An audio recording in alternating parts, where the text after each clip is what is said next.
Dottoressa Paola Costa, allarme tubercolosi.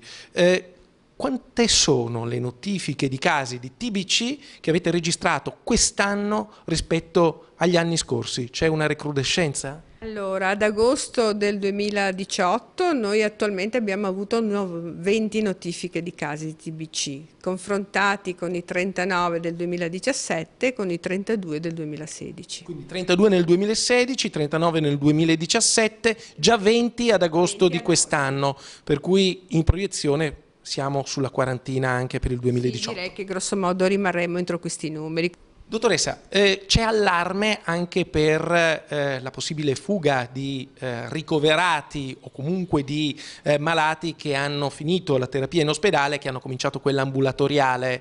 In questo caso stiamo parlando di un migrante che si è allontanato a Sandrigo, dove era stato accolto. Ecco, se c'è un caso così, ce ne possono essere anche molti altri. Lei capisce bene che la gente a questo punto comincia a farsi delle domande, è preoccupata.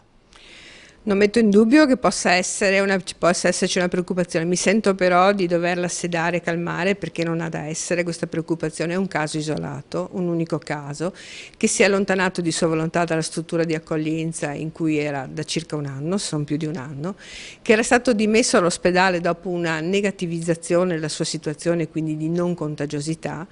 Il signore è rientrato nella sua comunità e dopo circa una settimana, 7 giorni, data 25, ha fatto perdere le proprie tracce, quindi si è allontanato.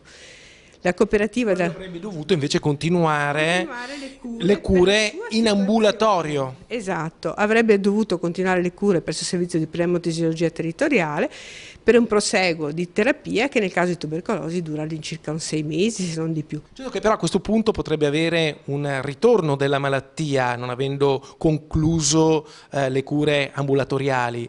E se ritorna la malattia può anche ritornare a essere contagioso. Il rischio di una ricaduta nel suo caso indubbiamente c'è perché ha interrotto un percorso di cura che di solito è abbastanza lungo. In questo caso può essere un pericolo per se stesso, ma anche per le comunità in cui entrerà in contatto. Come tutte le persone che si possono trovare nella medesima situazione, queste sono le condizioni che posso andare a dire. È un rischio teorico e come tale rimane.